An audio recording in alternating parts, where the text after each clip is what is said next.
সুরে সুরে বাধায় আছে বউ আছে বিশ্বনা অনুরাগ রাগে হঠাই গাছে সুরে সুরে বাধায় বউ আছে বিশ্বনা অনুরাগ রাগে হঠাই গাছে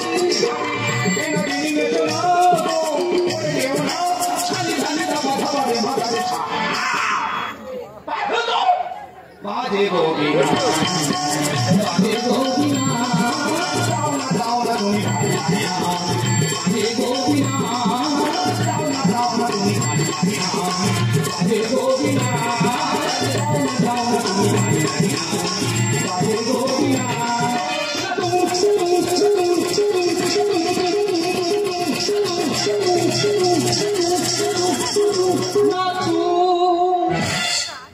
আমি তো নৃত্য গীত করতে বলেছি আমি যা বলবো তুমি তাই শুনবে এসো হালকা ডাইনে রেখে এসো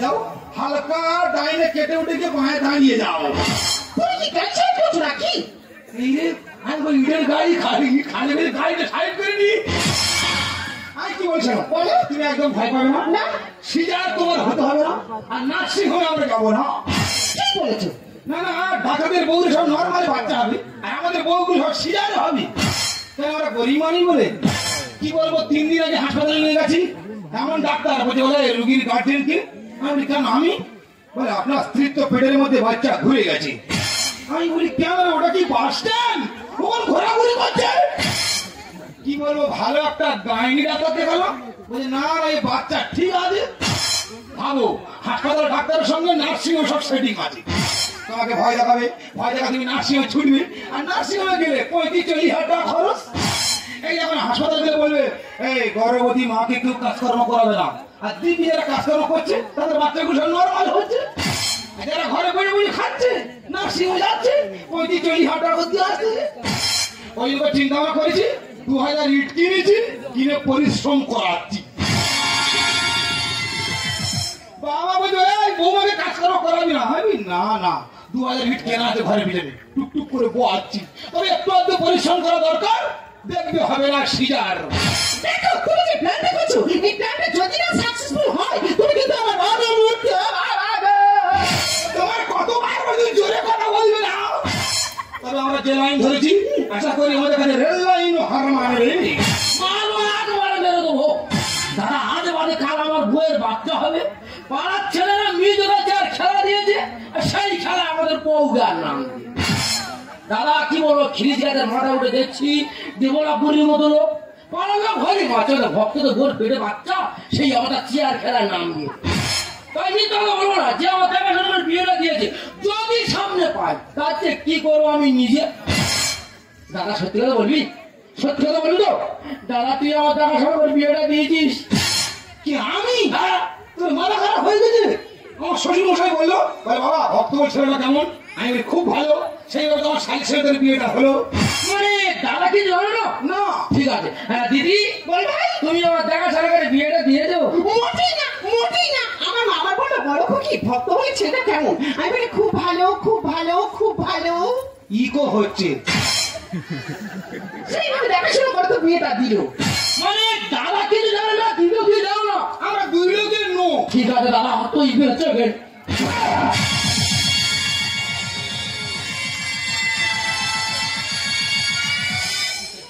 তুই আগলা ইংরেজি মারি বলে হ্যাঁ মেরে মাথা ফাড়ি দিলাম মানে যদি আমরা বলতাম যে হ্যাঁ আমরা দেখাশোনা করে বিয়েটা দিয়েছি এই আগলা ইংরেজি বাড়ি মাথায় পড়তো হ্যাঁ দাদা মাথায় 16টা সেলাই হতো ঘটনা তুই খুলে বল দাদা ঘটনা খুলে বলিস পরিষ্কার করে ছাড়িয়ে বলো দাদা তুমি জানো তোমার শাড়ি আজ বাদে কাল বাচ্চা হবে পাড়ার ছেলেরা নিজেরা চেয়ার খেলা দিয়েছে সেই খেলা তোমার শালিগার নাম দিয়ে দাদা খিরিজ গাছের মাথায় উঠে দেখছি একটা মানুষ হচ্ছে না কিরিকিরে মাঝে মানে তোমার খুব বাজে লেগেছে বিচ্ছিরি লেগে দাদা মান সম্মান চলে গেছে পুরো শেষ ঠিক আছে কতটা বাজে লেগেছে কতটা মান সম্মান চলে গেছে এক্ষুনি তারা একটু পরীক্ষা করবো দাদা আমি কি বলবো ঝাক করে চলে যাও দুখানা চেয়ার নিয়ে চলে এসো ঠিক আছে যাও চেয়ার নিয়ে চলে আসবে আমার শালী নামে অপবাদ আমি ছোট থেকে দেখছি ওর কতটা বাজে লেগেছে কতটা মান সম্মান চলে গেছে এখন তার পরীক্ষা হয়ে যাবে কি করি কর।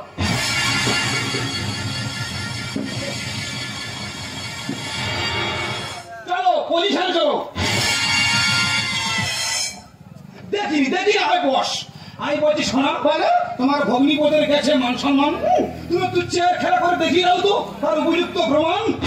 তুমি তো আমার স্বামী, স্বামী মানে তো ভগবান। বউ তো নয় যেন বেইমান। কি বলে? তোমার বলিনি আমি বলছি বললে খুব বাজে লেগে একটু পরীক্ষা করবো, ঠিক আছে? ঠিক আছে, ঠিক আছে। মাইকে গান বাজবে, তুমি একটু চেয়ার খেলা করে দেখিয়ে দেবে। ঠিক আছে, ঠিক আছে। রেডি? হ্যাঁ, আমি রেডি। 1 2 তুমি কি বক্সিং করো নাকি? আমি হাত পা ছাড়িয়ে দিচ্ছি তো। বাবা চেয়ার খেলা করো, হাত পা ছাড়ানো। 3 স্টার্ট। ললিতে আর যাব না বেগুন তুলিতে, ললিতে আর যাব না বেগুন তুলিতে।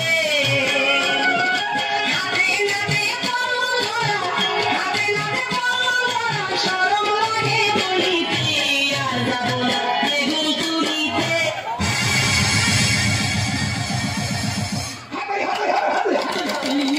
বল, কিরকম লেগে যাবার বল। এ খুব বিচ্ছিরি লেগেছে। আমি পুরো শেষ লেগে যা। ওই শালি আমি জানতো কাটবো। বলি, তোদের কি খেলাবো? সকাল না হতে তোর বাড়ি আমি পৌঁছাচ্ছি। দাদা শিয়ার যাবি তো? শিওর যাবো, যদি না যাই হ্যাঁ। তুই আমার নামে ভাঙর পড়বি, তোর মতো উকুন দেখবো। আমি ঠিক বুঝতে পেরেছি, মানে আমি মাথা মারবো আর আমার মাথা চড় মারবি। ইয়েস, ওই কথা রইল দাদা, আসছি দাদা। যাও বেরিয়ে যাও। দেখো ওরা চাপার করবে, আমরা দুজনে কিন্তু ঠিক থাকবো।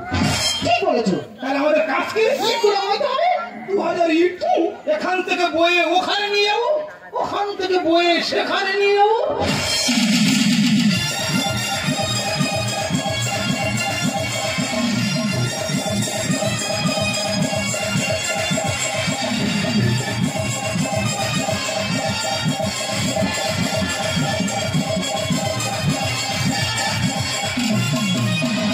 বৃষ্টি আছে শিশির করে মন, শিশির করে জল ছড়ে মন। বৃষ্টি আছে শিশির করে মন, শিশির করে জল ছড়ে মন। আরে কেন আরে আকাশে উঠে আকাশে উঠে বৃষ্টি আছে শিশির করে মন, শিশির করে জল ছড়ে মন।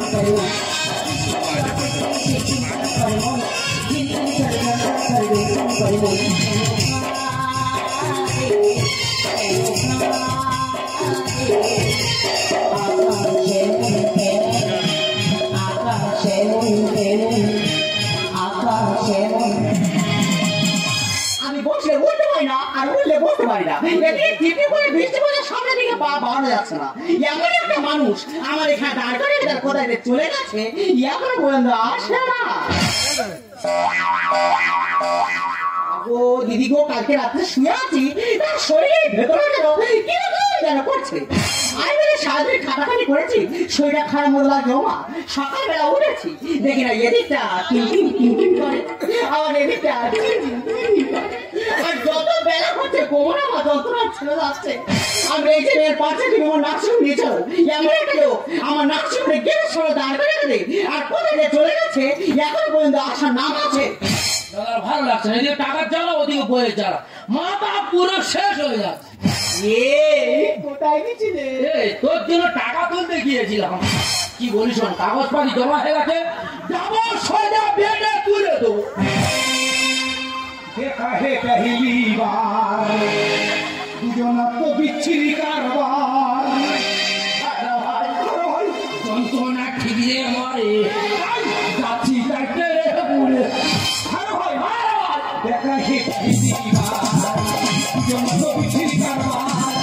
যন্ত্রণা ঠিকরে মারে, যাচ্ছি চাইতে রে পুরে। আর ভাই গোটা রাত শুধু বলে মরে যায় মরে যায়। ভার ভাই আমার তাই ঘর থেকে ঘুম নাই, শুধু বলে চলো যাই চলো যাই দাদা নার্সিং হোমে। এই তোর এক চড়ে গাও ফাটিয়ে দেবো।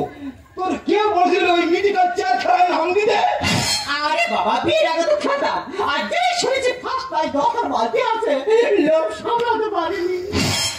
আর 10টার বাদ দিন ডাক ও তোর বাচ্চা কা হ্যাঁ ভাই কি বলি শোনো, কাগজপাতি জমা হয়ে গেছে, যাবো সোজা তোমার শালির বেডে তুলে দেবো। বলছি তোমাদের কাগজপাতি সব রেডি হয়ে গেছে? বাবা তোমাদের অনেক আগে ছিলাম সেইভাবে, দিদিকে নিয়ে এসো, তোমার শালিকে নিয়ে চলে যাচ্ছে। যাও যাও যাও যাও যাও যাও যাও। এই তোরা দুই বোনে কাপড় বলি রে, দেখেছো রক্ত তো সঙ্গে সঙ্গে গায়ে লেগে দেখেছো। আচ্ছা ঠিক আছে এসো, এসো, এসো। ও বাবা খড়ি বাগি রে আঁকে পা আঁকে পা আঁকে পা আঁকে পা দাঁড়িয়ে যা। না না তোমার ব্যালেন্সটা ঠিক রাখার চেষ্টা করছি। আমি কি বলছো না বলো, আমরা যে পদ্ধতি অবলম্বন করেছি আশা করি আমাদের খুব একটা অসুবিধা হবে না। ও ভাড়া ভাই তোমার শালির বেডে তুলে দিয়েছে। এই গেলে রুগী পেটে উঠে গেল। হ্যাঁ সেখানে বন্ধু বান্ধব পড়ে আছে, সেইভাবে তোমার শালির বেডে। এ বাবা তাহলে নার্সিং হোমটা তো ভালো তো। এ ভাই ভাই বলি তুমি একটু তুলে দাও না। তো ও তুলবে কেন? তুলে ভালো। ভাড়া ভাই তুমি আর কি করো তো? আমি বলছি নার্সিং হোম বলো খিমিট করে না না প্রত্যেকের ব্যবহার ভালো। এ ভাই ভাই বলি তুমি একটু তুলে দাও না। তো ও তুলবে কেন? তুলে ভালো।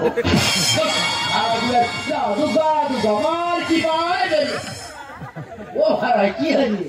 বলছি আমি তো কোনো সময় নার্সিং হোমে যাইনি। আচ্ছা কিরকম যেন ভয় লাগছে। তুমি একটু যাও না। তো ও যাবে কেন? ও জানে ভালো চলো। তবে বেড়ে তুলে দিয়ে আসছি, যা করে কিছু হয়ে তবে দম ফের বেকার চিন্তা করে কি হবে, কপালে যা আছে তাই হবে। আমি মিথ্যে কথা বলবো না, খুব বড় ধরনের মানসিক দিয়েছি। শিওর আমার ছেলে বাঁধা ভাই ভাই তুলে দিস। দিয়েছ। এ বাবা এই নার্সিং হোম নয় যেন মন্দির। হ্যাঁ প্রত্যেকের ব্যবহার কি মিষ্টি। হেবি আমার তাদের অপেক্ষা করতে হবে ছেলে হয় কি মেয়ে হয়। চলো। ও ভাই ভাই সকালে চা খেয়েছো? চা খাওয়ার জো আছে তোমার বাড়ি সকালবেলা যাবো আর যা হলো না ভোর থেকে লড়াই আরম্ভ হয়ে গেল। ভাই ভাই যেভাবে মানসিক দিয়েছি, শিওর আমার ছেলে বাঁধা। তোমার কাছে হাত ধরে করে অনুরোধ করছি এইভাবে হুড়ুন। ভগবান তোমার কপালে কি লিখে রেখেছে এইভাবে হুড়ে কাদা করুনি। ও ভাই ভাই তোমার শালি বাচ্চা হয়ে গেছে। আমি বলি তোমার আমার রুগী নেই, আরো 20-50টা রুগী নার্সিং হোম। তুমি কিচ্ছু জানো না, তোমার শালি বাচ্চা হয়ে গেছে। নাচ ও সবাই কি মানুষ রে, কার বাচ্চা কেঁদে উঠে তোমার শাড়ির বাচ্চা হয়ে গেছে। এ তো বিরাট ধরনের মানুষ।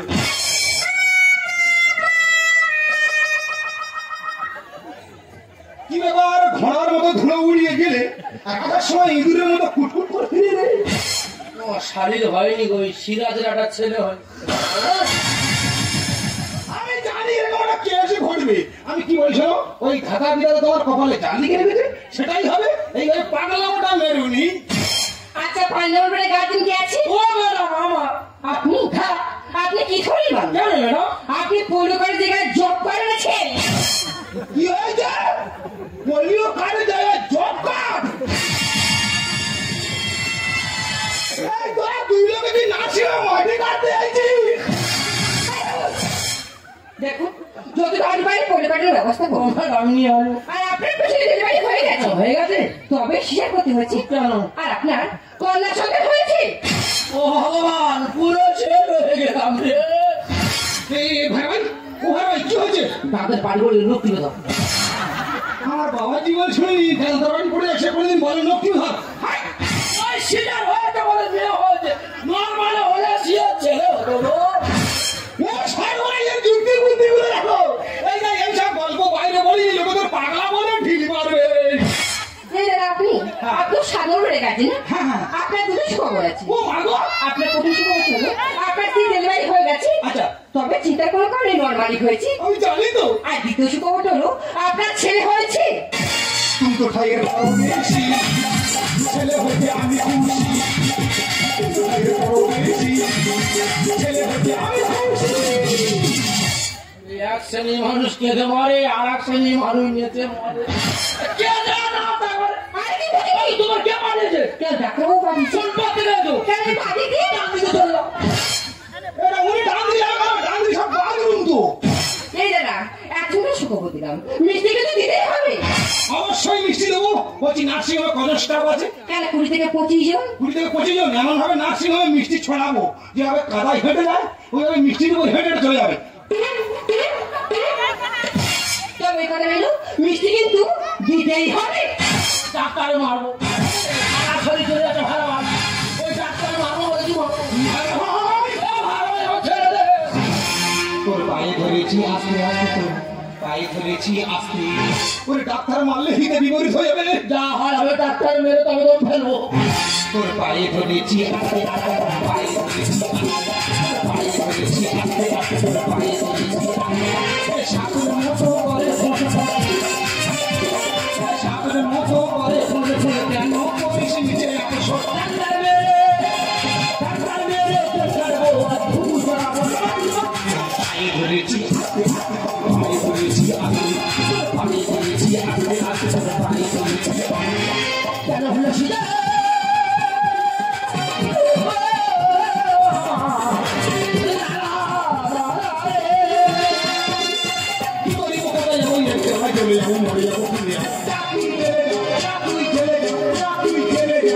ডাক্তার মারবো বলেছি মারবো তোর পায়ে ধরেছি আস্তে আস্তে, তোর পায়ে ধরেছি আস্তে, তোর পায়ে ধরেছি আস্তে আস্তে, তোর পায়ে ধরেছি।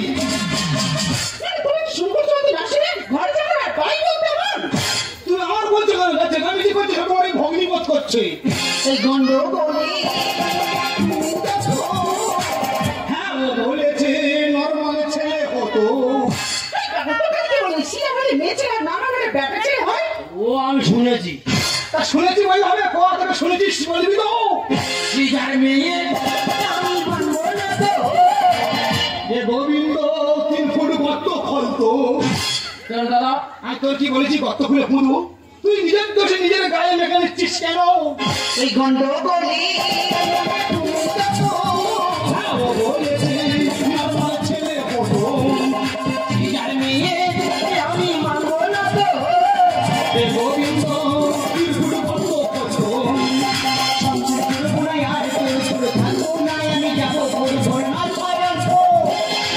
ছয়ন মিলবে না আর বুঝে দিলাম পায়ে ধরেছি আস্তে আস্তে, তোর পায়ে ধরেছি আস্তে, তোর পায়ে ধরেছি আস্তে আস্তে, তোর পায়ে ধরেছি আস্তে। কেন হলো সেটা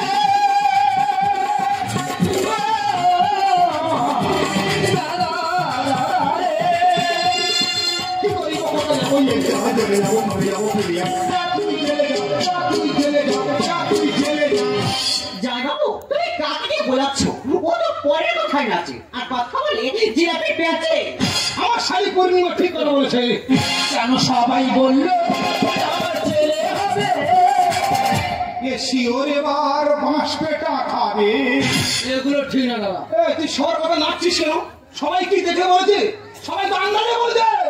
কেন সবাই বললো আমার ছেলে হবে এ শিওর এবার বাঁশ পেটা খাবে। বাকি আমি দেবো বস্তু নিজের সামনে দেখাই বলছিল সুন্দর লিখছে এই সব মানুষের খানা ছেড়ে হবে পায়ে ধরেছি আস্তে আস্তে, তোর পায়ে ধরেছি আস্তে, পায়ে ধরেছি আস্তে আস্তে, তোর পায়ে ধরেছি। জয় বাবু ও তোমার কথা বুঝবে না ও যেটা মনে করে ঠিক সেটাই ঠিক আমি আর দাঁড়িয়ে থাকতে পারছি না জয় বাবু তোমার এই চিৎকার চেঁচামেচি শুনে আমি পেটে ঘুরে আসতে বাধ্য হয়েছি তবে জয় বাবু তুমি এই ভাইরা ভাইকে কি বলে আমি জানি না আমার এই নাচ সঙ্গে ছুটি হয়ে গেলে আমি আমার বাচ্চাকে নিয়ে কলকাতা চলে যাবো আর কলকাতা গিয়ে খেতে খাবো না! আমি বলছি আমার সরা বলছি, আমার বোন বলেছি তোর কলকাতায় খেলে খেতে হবে না। আমি ওর ভালো করে বুঝিয়ে ছেড়ে দিচ্ছি, বাড়িতে গেলে ওর পেটে খেয়ে নিবি। যা আস্তে আস্তে পা ফেলে যা, টুকটুকু বাবা। এই ভাইরা ভাই আমার শাড়ির মানে এই ভাইরা ভাই। এই ছেলে কার আর মেয়ে কার বলো? ও সব কে জানে তা কে জানে বলে ছেলে ছেলে পাগল হচ্ছে? বর্তমান দিনে ছেলের থেকে মেয়ে বড় অনেক ভালো। ছেলে হলে বিদ্যার সঙ্গে ভাত খেতে হবে, আর মেয়ে হলে বিয়ে হয়ে যাওয়ার পর তবু বলবে আমার বাবা মাটা কোথায় পড়ে আছে, আমাদের বাড়িতে এনে 2 মাস বসিয়ে খাওয়াই। ভাই ঠিক বলেছ তো ছেলে কার আর মেয়ে কার কপালে যা আছে তাই হয়ে গেল কপালে জায়গা আছে কন্যার বেকার কানে চোখের জলে ভাসাবো বন্যা আর ভাই আমার কপাল খারাপ কাকে জানাবো বিয়ে করেনি, বিয়ে করেনি। দিদিকে নিয়ে যাবে বাড়ি চলে ভালো লাগছে না কি করবো 15-20 দিন বাদে শুয়ে যাচ্ছ। 15-20 দিন। কি মানুষটা কি হয়ে গেল? সত্যি বিরাট মানুষ, একদম ও আর চলে যাচ্ছিল একটা কথা মনে পড়ে গেল। তা বলো। ওই মেয়ের বিয়ের সময় তো কি দেবে? ওর মেয়ের বয়স এখন একদিনও হয়নি, এখন তো চা আরম্ভ করেছে। হ্যাঁ ঠিক আছে, তুমি এখন বড় করেছে বললে আমি তো মেয়ের মেছো। হ্যাঁ। আর তুমি আমার ভাইরা ভাই ফের আমার পাশের পাড়ার লোক, সব জানো তো। এখন থেকে বলে দিই, ওই মেয়ের বিয়ের সময় হ্যাঁ জামাইয়ের গলার চেন দেবো, ঠিক আছে। মেয়ের কানের দেবো, হ্যাঁ খাট বিছানাটা আমি দিয়ে দেবো। আলমারিটা কি হবে? আলমারি ওই কমিটি দেবে, বলে দেবে না? বলিনি ঠিক আছে, সব অনুষ্ঠান আটের মেলা ঠিক আছে, বিরাট অনুষ্ঠান খরচ হচ্ছে ঠিক আছে, কালকে আবার টেনশন আছে বলিনি। আলমারি তো হ্যাঁ। আমার শ্বশুর মোটা করে কায়দা করে বলে ঠিক আলমারি তো আমি পাইয়ে দেবো। ও রবিবার থেকে যাবে, রবিবার খাসির মাংস কথা দিয়ে গেলাম, দিদিকে নিয়ে যাবে খাসির মাংস হবে। এসি ওরা আমাদের মোরা খাসি খাওয়াবে, এর ল্যাঙ্গুয়েজ একদম ভালো নয়, আমাদের মোরা খাসি খাই না। ও ভাড়া চলে যেতাম, ফের মনে পড়ে গেল, ছুটে এলাম। বলছি এই মেয়ের বিয়ের সময় লোকজন খাওয়ানো বলছে, তুমি কি বলছো?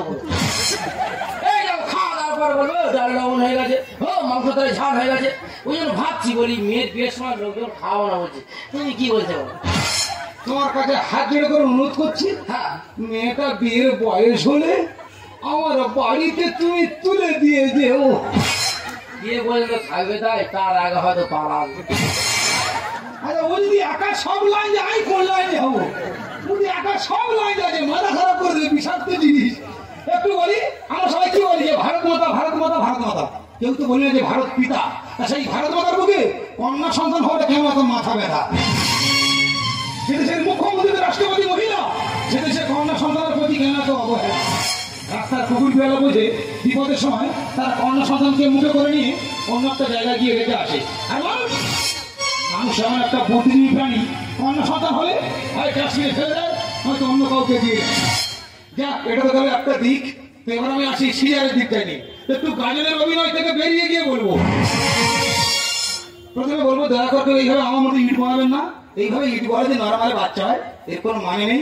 তো আমি এটুকু বলতে চেয়েছি, পরিশ্রম পরিশ্রম একটা জিনিস ও সফলতা আনলে আনতে পারে, এটা সম্পূর্ণ মনোবিজ্ঞান থেকে।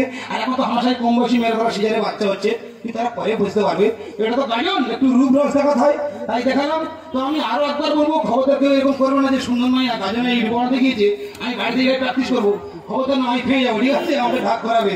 যাই হোক, আমি আবার গাজনের মধ্যে ফিরে যাচ্ছি। রাখি, আমি জানি তুমি আমার উপর লেগে গেছো, কারণ তোমার উপর অন্যায় আত্মার করেছিলাম, আর সেই অন্যায় আত্মাগুলো তুমি মুখ বুঝে সহ্য করে নিয়েছো, তাই তোমার কাছে আমি আছে হার মেরেছি। দেখো আমার ভালো লাগছে না, তুমি মাঝে মাঝে অনেক আঘাত করো, আমি আর মেনে নিতে পারছি না। আচ্ছা বলো তো, যদি আমার কিছু হয়ে যেত, তাই তোমার এই অনেক আঘাত কাছে আজ আমি হেরে গেছি হেরে গেছি হেরে গেছি। মেনেছি গো